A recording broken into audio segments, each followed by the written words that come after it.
मृत्युंजय महादेव तराहि मां शरणागतं जन्म मृत्यु जनार्धा ही मम कर्मबंधने हूँ। ओम नमः शिवाय। नमस्कार दोस्तों, आप सभी का स्वागत है हमारे यूट्यूब चैनल पावरफुल हिंदू धर्म में। आज हम आप सभी को सावन मास में शिव महापुराण में विद्येश्वर संहिता में अध्याय कथा 3 का रसपान कराएंगे, जिसमें वर्णन है शिवलिंग की स्थापना और पूजन विधि का वर्णन। आइए रसपान कीजिए कथा का।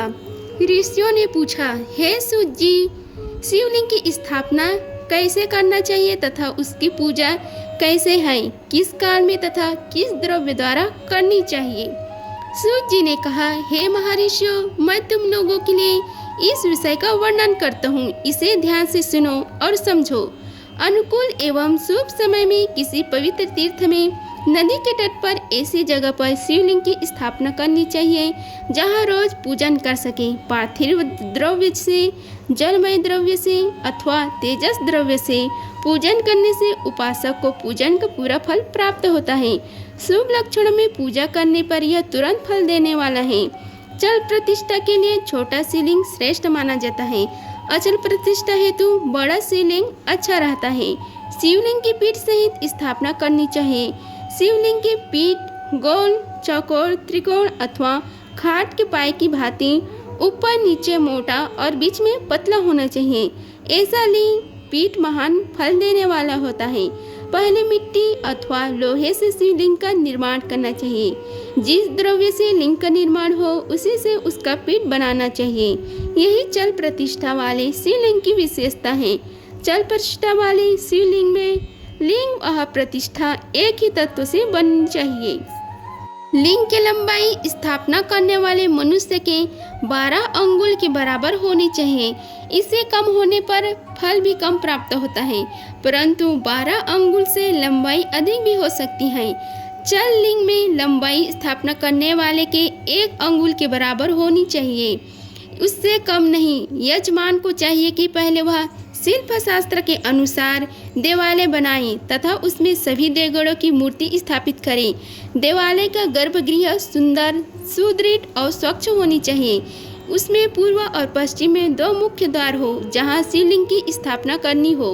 उस स्थान के गर्त में नीलम, लाल, वैदूर्य, श्याम, मरकत, मोती, मूंगा, गोमेद और हीरा, इन 9 रत्नों को वैदिक मंत्रों के साथ छोड़ें। 5 वैदिक मंत्रों द्वारा 5 स्थानों से पूजन करके अग्नि में आहुति दे और परिवार सहित मेरी पूजा करके आचार्य को धन से तथा भाई बंधु को मन चाहे वस्तु से संतुष्ट करें। याचकों को सुवर्ण, गृह एवं भू संपत्ति तथा गाय आदि प्रदान करें। स्थावर जंगम सभी जीवों को यत्नपूर्वक संतुष्ट कर एक गड्ढे में सुवर्ण तथा 9 प्रकार के रत्न भरकर वैदिक मंत्र को उच्चारण करके परम कल्याणकारी महादेव जी का ध्यान करें। तत्पश्चात नाद घोष से युक्त महामंत्र ओमकार का उच्चारण करके गड्ढे में पीठ युक्त शिवलिंग की स्थापना करें। वहाँ परम सुंदर मूर्ति की भी स्थापना करनी चाहिए तथा भूमि संस्कार की विधि जिस प्रकार शिवलिंग के लिए की गई है उसी प्रकार मूर्ति की प्रतिष्ठा भी करनी चाहिए। मूर्ति की स्थापना अर्थात प्रतिष्ठा पंचाक्षर मंत्र से करनी चाहिए। मूर्ति को बाहर से भी लिया जा सकता है, परंतु वह साधु पुरुषों द्वारा पूजित हो। इस प्रकार शिवलिंग वह मूर्ति द्वारा की गए महादेव जी की पूजा शिव पद प्रदान करने वाली है। स्थावर और जंगम से लिंग भी 2 तरह का हो गया है। वृक्ष लता आदि से स्थावर लिंग कहते हैं और कृत्रिम कीट आदि को जंगम लिंग। स्थावर लिंग को सींचना चाहिए तथा जंगम लिंग को आहार एवं जल देकर तृप्त करनी चाहिए।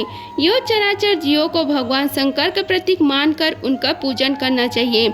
इस तरह महालिंग की स्थापना करके विविध उपचारों द्वारा उसका रोज पूजन करें तथा देवालय के पास ध्वजारोहण करें। शिवलिंग साक्षात शिव का पद प्रदान करने वाला है। आवाहन, आसन, अघर्य, पद्य, पद्यांग, आचमन, स्नान, वस्त्राय, यज्ञोपवीत, गंध, पुष्प, धूप, दीप, नैवेद्य, तांबूल, समर्पण, निरंजन, नमस्कार और विसर्जन, ये 16 उपचार है। इनके द्वारा पूजन करें। इस तरह किया गया भगवान शिव का पूजन शिव पद की प्राप्ति करने वाला है। सभी शिवलिंग की स्थापना के उपरांत चाहे वह मनुष्य द्वारा स्थापित, ऋषियों या देवताओं द्वारा अथवा अपने आप प्रकट हुआ हो, सभी का उपयुक्त विधि से पूजन करना चाहिए, तभी फल प्राप्त होता है।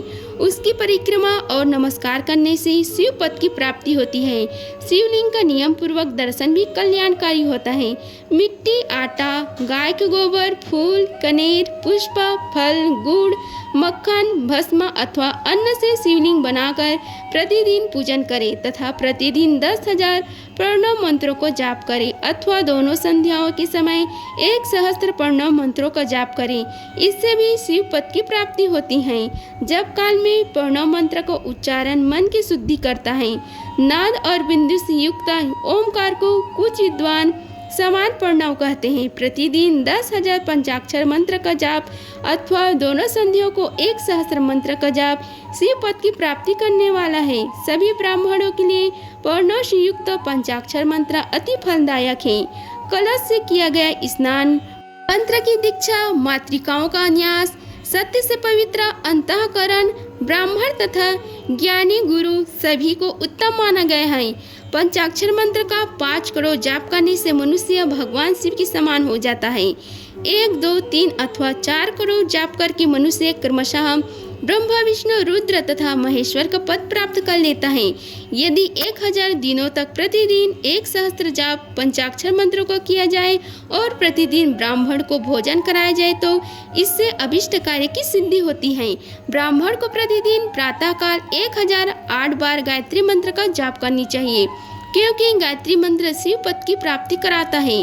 वेद मंत्रों और वैदिक सूक्तों का भी नियम से जाप करें।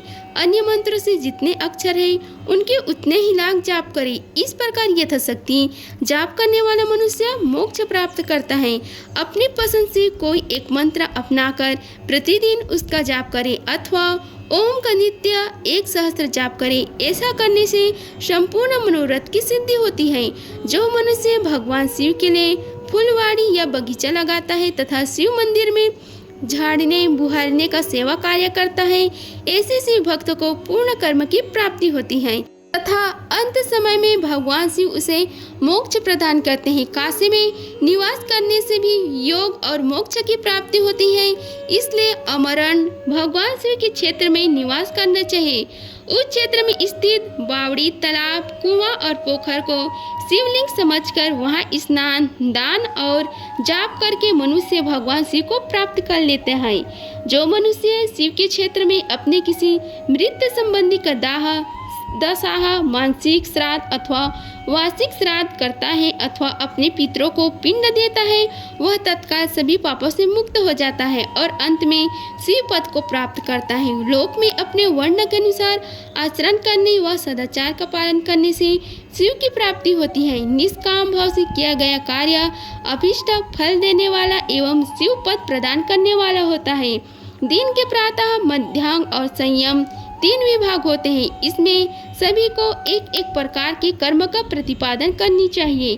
प्रातः का रोजाना दैनिक शास्त्र कर्म, मध्याह्न सकाम कर्म तथा संयम काल शांति कर्म के लिए पूजन करना चाहिए। इसी प्रकार रात्रि में 4 प्रहर होते हैं। उनमें से बीच के 2 प्रहर निश्चित काल कहलाते हैं। इसी काल में पूजा करनी चाहिए, क्योंकि यह पूजा अभिष्ट फल देने वाली है। कलयुग में कर्म द्वारा ही फल की सिद्धि होगी। इस प्रकार विधि पूर्वक और समय अनुसार भगवान शिव का पूजन करने वाले मनुष्य को अपने कर्मों का पूरा फल मिलता है। ऋषियों ने कहा, हे सूत जी, ऐसे पुण्य क्षेत्र कौन कौन से हैं जिनका आश्रय लेकर सभी स्त्री पुरुष शिव पद को प्राप्त करें? कृपा कर हमें बताइए। आगे की कथा में वर्णन है मोक्षदायक पुण्य क्षेत्रों का वर्णन। सूत जी बोले कि हे विद्वान और बुद्धिमान महर्षियों, मैं मोक्ष देने वाले शिव क्षेत्रों का वर्णन कर रहा हूँ। पर्वत, वन और काननों सहित इस पृथ्वी का विस्तार 5 करोड़ योजन है। भगवान शिव की इच्छा से पृथ्वी ने सभी को धारण किया है। भगवान शिव भूतल पर विभिन्न स्थानों पर वहाँ के प्राणियों को मोक्ष देने के लिए शिव क्षेत्र का निर्माण किया है। कुछ क्षेत्र को देवताओं और ऋषियों ने अपना निवास स्थान बनाया है, इसलिए उसमें तीर्थ तत्व प्रकट हो गया। बहुत से तीर्थ ऐसे हैं जो स्वयं प्रकट हुए हैं। तीर्थ क्षेत्र में जाने पर मनुष्य को सदा स्नान, दान और जाप करना चाहिए, अन्यथा मनुष्य रोग, गरीबी तथा मुक्ता आदि दोषों का भागी हो जाता है। जो मनुष्य अपने देश में मृत्यु को प्राप्त होता है वह इस पुण्य के फल से दोबारा मनुष्य योनि को प्राप्त करता है, परंतु पापी मनुष्य दुर्गति को ही प्राप्त करता है। हे ब्राह्मणों, पूर्ण क्षेत्र में किया गया पाप कर्म अधिक दृढ़ हो जाता है, अतः पूर्ण क्षेत्र में निवास करते समय पाप कर्म करने से बचना चाहिए। सिंधु और सतलज नदी के तट पर बहुत से पूर्ण क्षेत्र हैं। सरस्वती नदी परम पवित्र और 60 मुख वाली है, अर्थात उसकी 60 धाराएं हैं। इन धाराओं के तट पर निवास करने से परम पद की प्राप्ति होती है। हिमालय से निकली हुई पूर्ण सलीला गंगा 100 मुख वाली नदी है। इसके तट पर काशी, प्रयाग आदि पूर्ण क्षेत्र हैं। मकर राशि में सूर्य होने पर गंगा की तटभूमि अधिक प्रशस्त एवं पूर्णदायक हो जाती है। सोनभद्र नदी की 10 धाराएं हैं। बृहस्पति की मकर राशि में आने पर यह अत्यंत पवित्र तथा अभीष्ट फल देने वाली है। इस समय यहाँ स्नान और उपवास करने से विनायक पद की प्राप्ति होती है। पूर्ण सलीला महानदी नर्मदा की 24 मुख है। इसमें स्नान करके तट पर निवास करने से मनुष्य को वैष्णव पद की प्राप्ति होती है। तमसा के 12 तथा रेवा के 10 मुख है। परम पूर्णमयी गोदावरी के 21 मुख है। यह ब्रह्म हत्या तथा गोवध पाप का नाश करने वाली है, रुद्र लोक देने वाली है। कृष्णवेणी नदी समस्त पापों का नाश करने वाली है। इसके 18 मुख हैं तथा यह विष्णु लोक प्रदान करने वाली है। तुंगभद्रा 10 मुख है एवं ब्रह्मलोक देने वाली है। सुवर्णम मुखरी के 9 मुख है। ब्रह्मलोक से लौटे जीव इसी नदी के तट पर जन्म लेते हैं। सरस्वती नदी, पापा सरोवर, कन्याकुमारी, अतरीप तथा शुभकारक श्वेत नदी सभी पूर्ण क्षेत्र हैं। इनके तट पर निवास करने से इंद्रलोक की प्राप्ति होती है। महानदी कावेरी परम पूर्णमयी है। इसके 27 मुख है। यह संपूर्ण अभीष्ट वस्तुओं को देने वाली है।